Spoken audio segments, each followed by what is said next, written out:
Aquí nos reencontramos, queridos alumnos de Matemática Superior, para continuar lo que estábamos viendo antes de función de transferencia. Aquí concretamente vamos a estudiar qué son los sistemas estables. ¿Se acuerdan ustedes del ejemplo que habíamos visto en el otro video?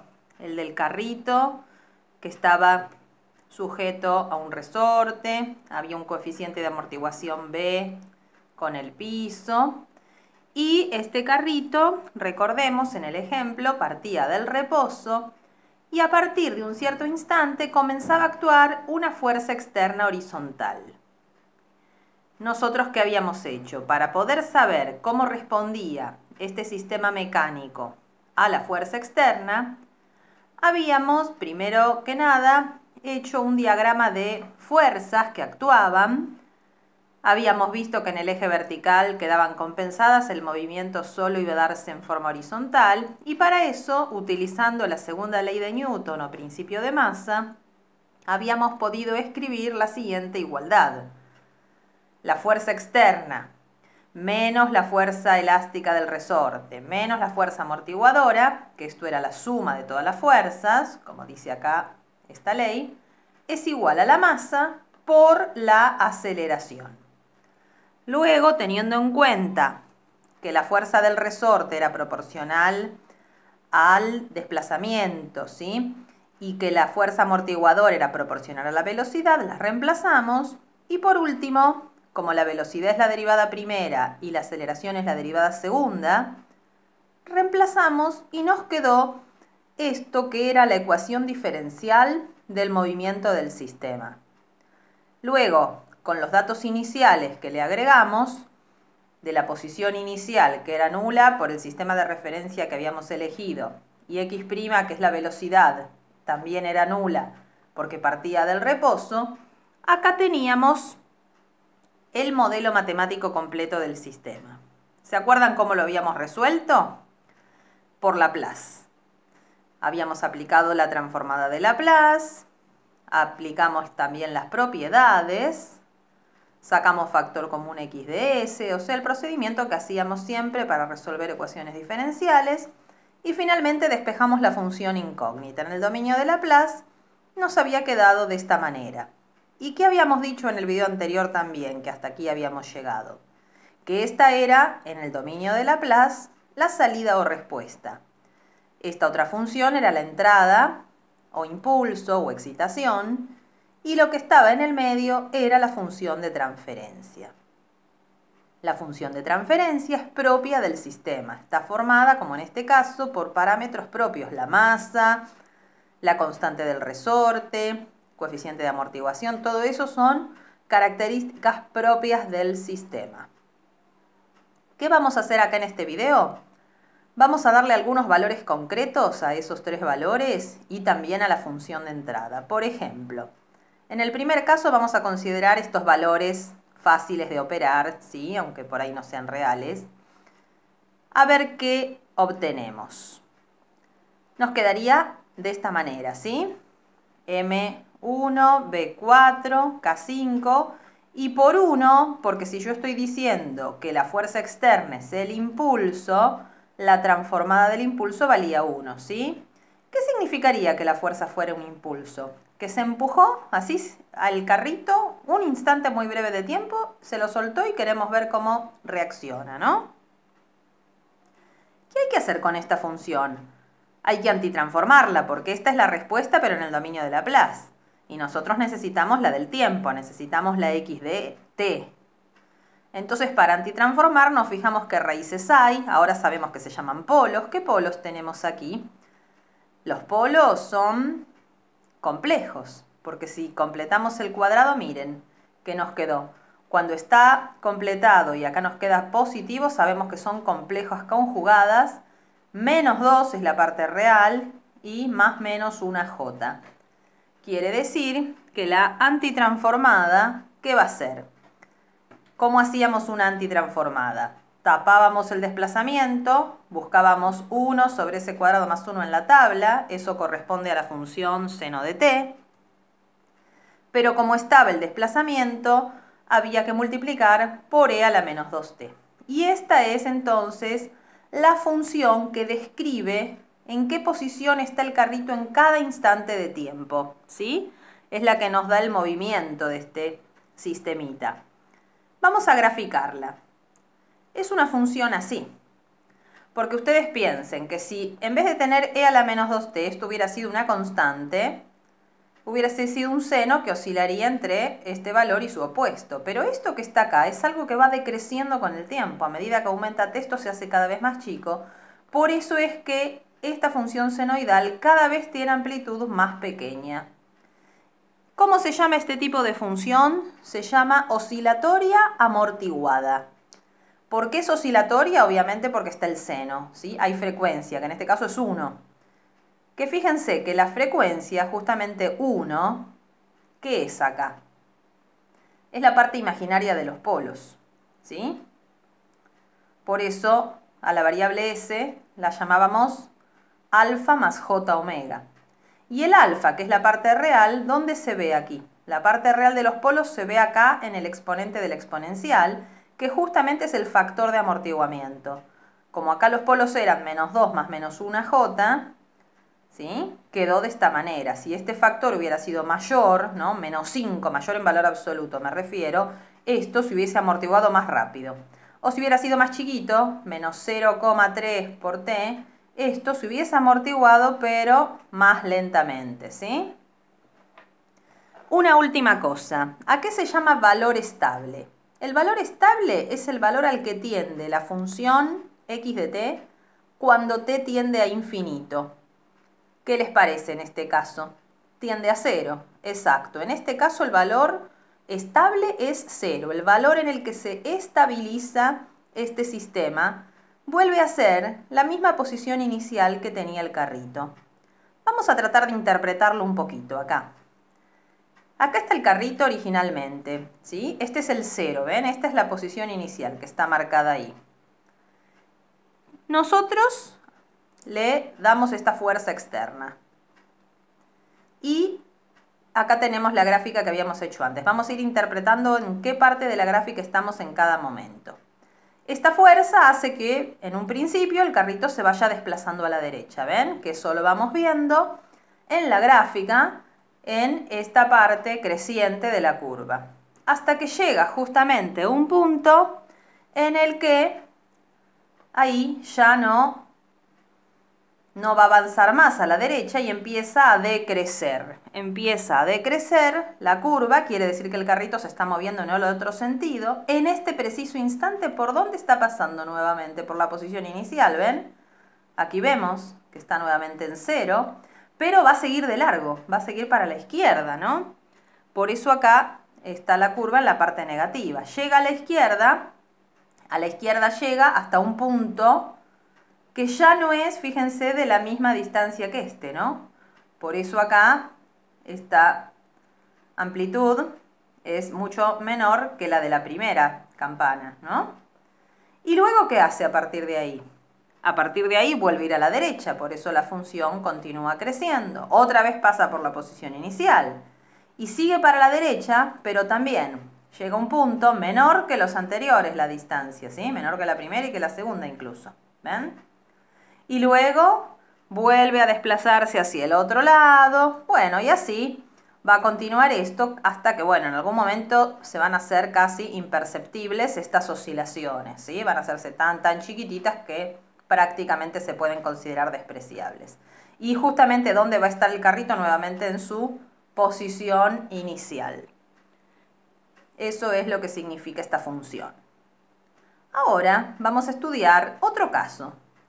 Vamos a cambiar, mejor dicho, el sistema es el mismo. Ven que los parámetros m, b y k son los mismos. ¿Qué es lo que le cambio? La función externa. O sea, tengo el mismo sistema, pero ahora le vamos a dar otra señal de entrada, un escalón. ¿Ustedes creen que va a cambiar la respuesta? Y algo va a tener que cambiar, obviamente, ¿no?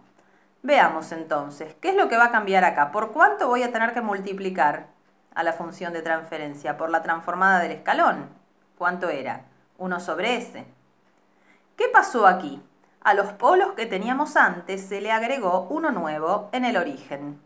Con lo cual, si yo quiero antitransformar esta función, tendré que separar en fracciones simples, ¿no?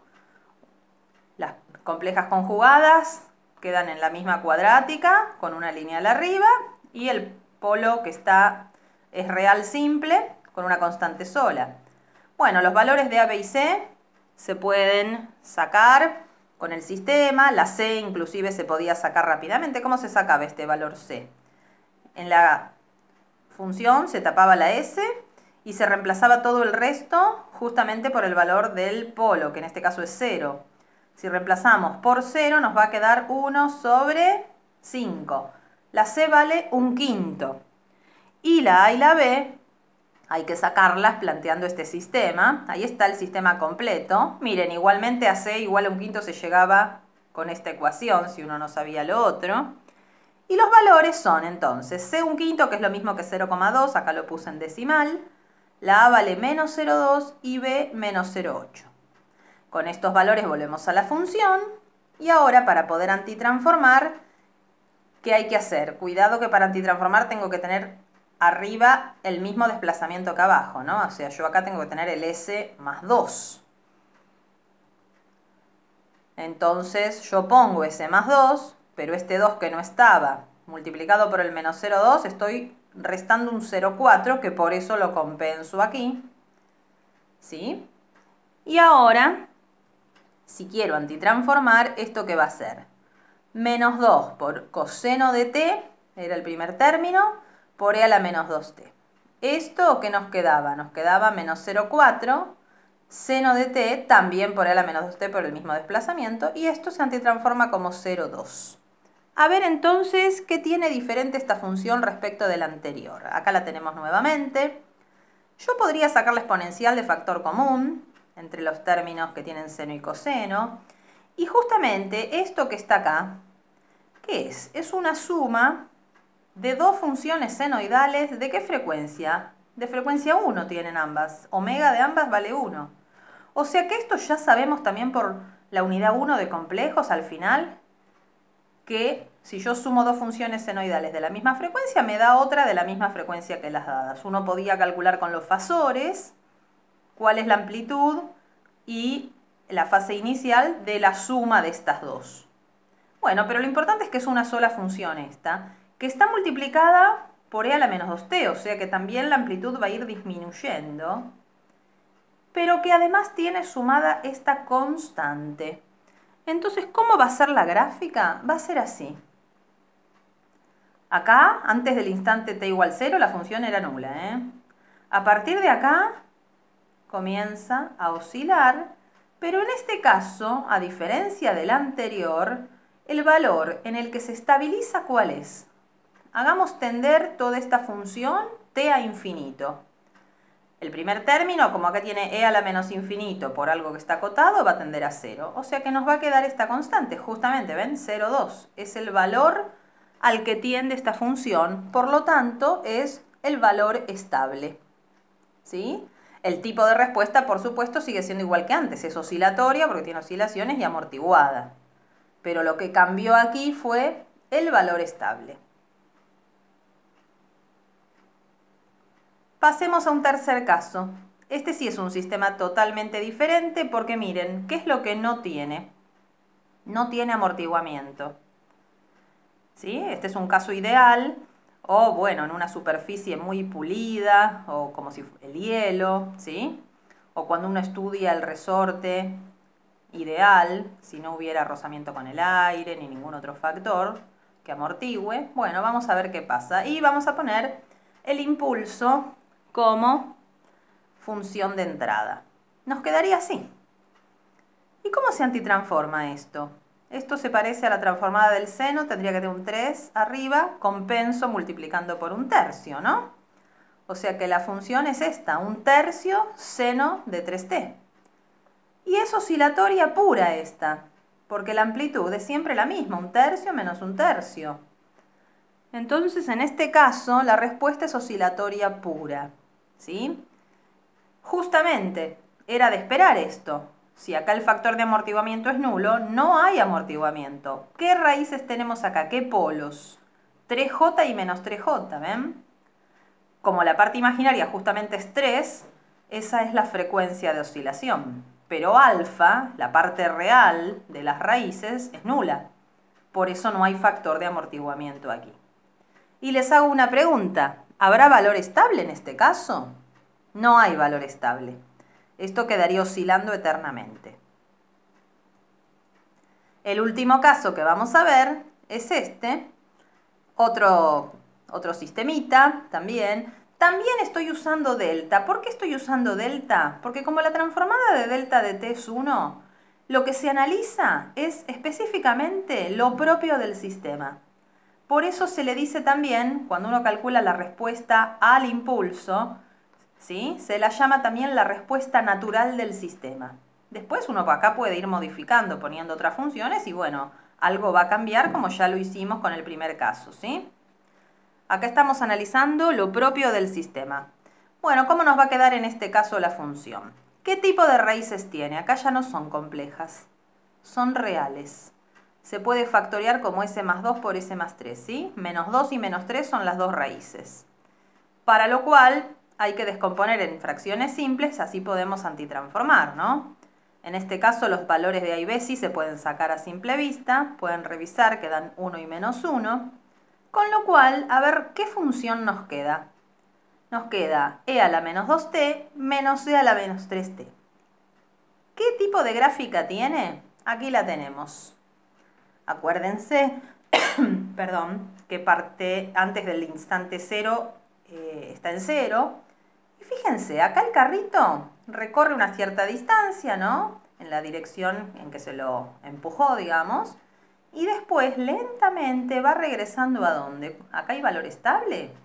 Va regresando, sí, a su posición inicial, pero sin oscilar. Por eso esta respuesta es exponencial pura o exponencial amortiguada, ¿sí? Y el valor estable en este caso, como dijimos, es 0. Bueno, ahora vamos a definir la estabilidad de un sistema. Un sistema inicialmente en reposo es estable si para cualquier señal de entrada acotada produce una respuesta o salida también acotada. Para eso es necesario y suficiente que todos los polos de su función de transferencia se encuentren en el semiplano izquierdo. A ver, disculpen que voy a volver acá atrás. Si todos los polos se encuentran en esta zona, va a ser estable. Y la presencia de al menos uno de este lado hace que el sistema sea inestable. Vamos a ver un ejemplo. Miren acá, nos dieron esta función de transferencia, ¿sí? ¿Será un sistema estable? ¿Qué polos tenemos? Hay que sacar, hay uno es menos 1 que se ve a simple vista y de la cuadrática también se pueden deducir los otros dos, que estos son complejos, ¿no? De acá tenemos estos dos y el menos 1 que sale de ahí. ¿Qué ocurre? Todas las partes reales son negativas, entonces no hay problema. Este sistema va a ser un sistema estable. ¿Eso qué quiere decir? Que cualquier entrada que uno le dé, que acuérdense que la entrada se multiplica con G de S para obtener la salida, si la entrada también es acotada, por eso la definición pedía eso, quiere decir que la entrada no va a estar agregando ningún polo positivo o con parte real positiva. Con lo cual la salida va a ser acotada. ¿Por qué? Porque todas las partes reales, al ser negativas, van a antitransformarse con exponenciales decrecientes. Pero ¿qué pasa si yo tuviera un polo positivo? Al antitransformar, ¿qué me quedaría? Me quedaría un e a la algo positivo por t. Y eso no es acotado, ¿sí? Entonces ahí el sistema no es estable.